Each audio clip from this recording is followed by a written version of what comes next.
Yung mga gar, good morning mga gar. Meron na naman tayo ngayon gagawin mga gar. Honda Beat, stock up din yung ano niya. Ayun, manibe yung throttle niya. Oh, stock up. Honda Beat version 2 ito. Ayun, start natin na. Yan, tinapiga. Start.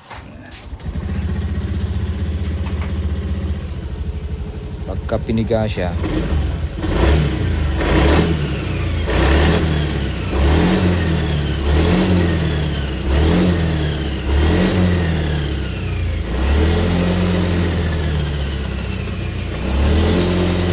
agad bumabalik. Di agad bumabalik yung throttle niya mga gar. So yung problema niya dito pa rin sa ano yun, sa throttle body. Sa loob ng throttle body yung problema niya mga gar. So lilinisin lang yung butterfly niyan para mag-smooth na ulit. Ayan, di agad bumabalik. So nagawan ko na ng video yung sa Honda Click. Honda Click, lahat ng version ng Honda Click mga gar, saka Honda Beat, parehas lang ng function ng throttle body yan mga gar. So kung paano ko ginawa din sa Honda Click ko, ganun din yung gagawin dito sa Honda Beat mga gar. So babaklasin ko muna itong upuan ito, babaklasin yung upuan, pati yung cover dito para mabaklas natin yung throttle body mga gar. So mamaya ulit, babaklasin lang natin to. Yung bago nyo pala baklasin yung compartment mga gar, may tornilyo pala yan dito. Isa dyan, isa rito, tsaka dalawa dito sa loob para matanggal talaga.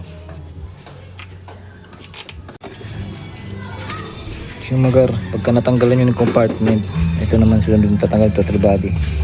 Itong 10mm na nut na yan. Tapos tanggalin nyo rin yung mga socket ng TPS tsaka yung choke. Pati itong fuel injector. Tsaka itong throttle cable. So pag sabay niya, ito rin pala. Itong Phillips screw na tornilyo na to. Para mahugot nyo yan. So tatanggalin na natin itong mga gar. So yung mga gar, nabaklas na natin itong throttle body mga gar. So upon checking mga gar, okay naman pala yung butterfly niya. Ayan, bumabalik na. So okay yung niya, bumabalik yung throttle, yung butterfly ng throttle body ng mga gar. At ang nakita namin mga gar na problema itong throttle cable yung mga gar. Ayan, tigas, di bumabalik. Oh, tigas.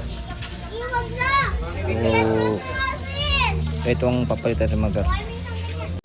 So yung mga gar, testing natin mga gar. Kinabit ko muna yung throttle nya para makita natin kung throttle cable yung problema. So pipigayin ko siya mga gar. Ayan, hindi bumabalik. Kailangan pa itulak. So ito, nakapiga na ako. Sagad na yan. Pero yun, hindi bumabalik. So throttle cable talagang problema mga gar. Mamaya pag naikabit natin yung bagong throttle cable mga gar, makikita natin yung before and after na ito mga gar, kung gaano siya ka-smooth. So mamaya ulit mga gar. Mga gar, naikabit ko na yung kable mga gar. At ayan, okay na. Mabalik na siya. Pati dito, ay maririnig yan. So okay na yung response ng throttle niya. So pandar natin.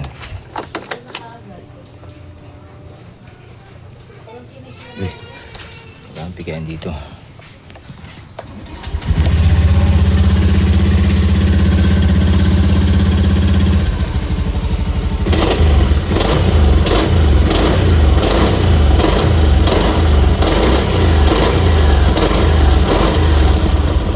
So okay na mga gar, at yung naging problema niya pala mga gar ito. Problema natin ito. Yung naging problema niya lang itong throttle cable. Makikita niyo mga gar, bumaluktot siya dito sa part na to. Ayan. Kaya mahirap na siyang bumalik. Para nag-stack up yung dami niyang baluktot na yan. Ito yung sa piga. Ito. So bumaluktot na at may ipit na rin yun. Ayun. Kita ba? Ito. Na-focus.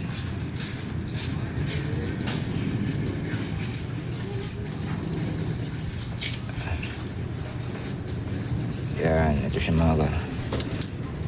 So, yun lang mga gar at nakuha rin natin yung pinaka problema niya mga gar.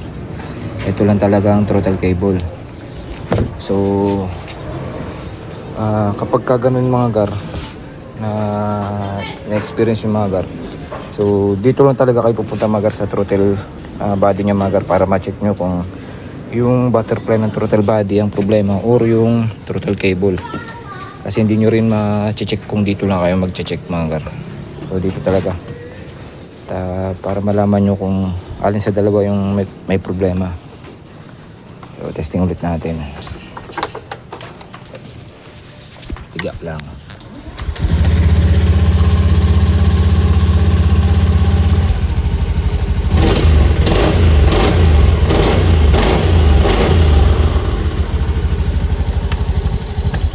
So, yun lang mga kar at maraming salamat sa panonood at ride safe sa ating lahat. God bless.